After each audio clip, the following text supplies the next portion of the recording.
and Muslims enemies? Are the Muslims and the Jews, are they not enemies? Why are they enemies? Yes, thank you for your question. No, we as Muslims and Jews, or Muslims and Christians, or Muslims and Hindus, we are not enemies to one another. But we are at war. The Jews and the Muslims are at war. What are they fighting about? They are fighting for a piece of land called Palestine.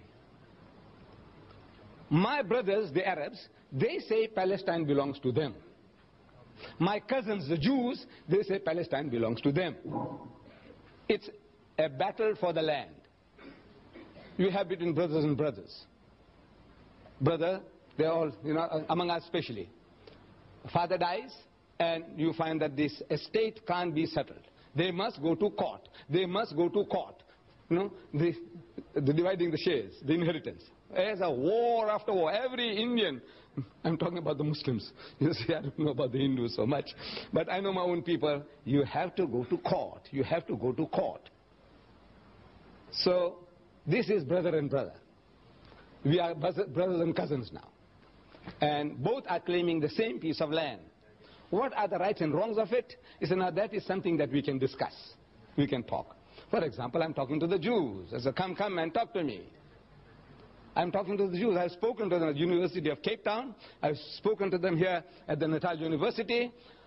I have had so many discussions with them. I have written a book, Arabs and Israel, Conflict or Conciliation, and I sent it to every influential Jew in the country, in South Africa. The reaction was, they want to kill me, they want to bomb me. I said, come, talk to me. So I got it all recorded, when they phone up and they use abusive language and what they're going to do to me and all that. I said, come and talk. Because my book says, call them. Call people to a dialogue. Come, let us talk. See if we can see reason. So it is not Muslim want to kill Jews or Jews wanting to kill Muslims. Because we have lived together, Muslim and the Jews, for over 1,000 years, no problem. You see, in Spain, the Muslims ruled Spain for 800 years. And the Jews were the second highest in the hierarchy, doing work among the Muslims. The greatest achievement of the Jews was by the Jews in Spain under Muslim rule. And for 1,000 years, when the Christians were persecuting the Jews, and when they ran for shelter, protection, refuge, they went to Muslim lands. And every Muslim country accepted them with open arms. Say, ahlan wa sahlan. It's a family and plain, come and live among us. We are the children of the same father, Abraham. Abraham had 2 sons, Ishmael and Isaac. You are the children of Isaac. We are the children of Ishmael. As such, we are brothers. Come, live together. And they lived for 1,000 years, not a single riot against the Jews, nothing. The only time the problem started was with Palestine. When the Jews, they went to seek shelter there, and they went, and they filled up, and then they said, now we will take over.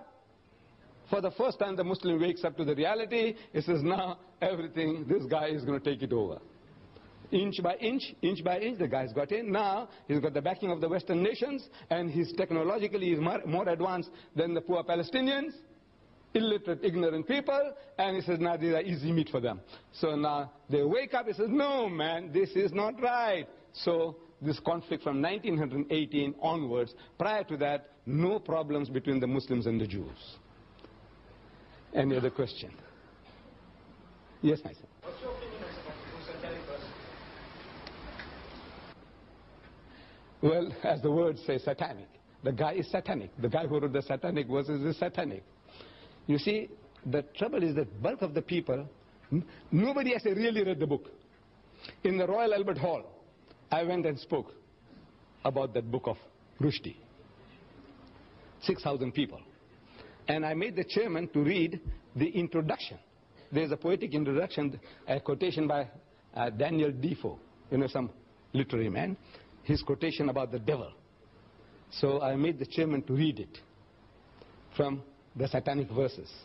And the chairman read it and is asking 6,000 people, anybody at any time has read this? Or you have seen it anywhere? Have you read anywhere? Out of 6,000 people, one guy put up his hand. Where? In the satanic verses. Then I'm asking the people, the audience. I said, you see, Rushdie has something special to tell about you, you Londoners. I said, you know, on the very first page, he calls you all bastards. You Londoners are all bastards. Do you know that? No.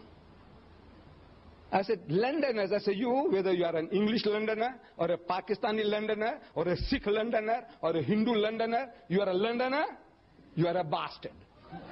Shocked. Shocked. I said, look, what have you been reading? You say this book is very good. I said, come on, talk to me.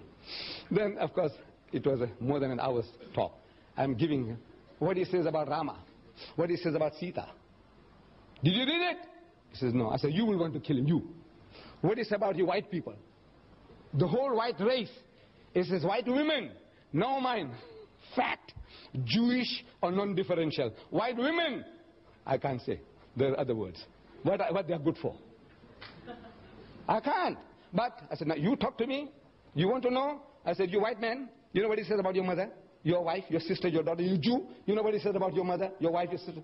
I want to know what are your reactions. When this is what he says about Rama and Sita, this is what he says about all of your whole white race, and on and on and on. The filthiest, dirtiest book in my life I ever came across was the satanic verses. Really satanic. Keep away from it. From the price point of view, at one time it was costing 15 pounds. That's 75 rands. You want to waste 75 rands on that? It's about 540 pages. 75 rands. Here I'm giving you, my son, 2,000 pages free of charge.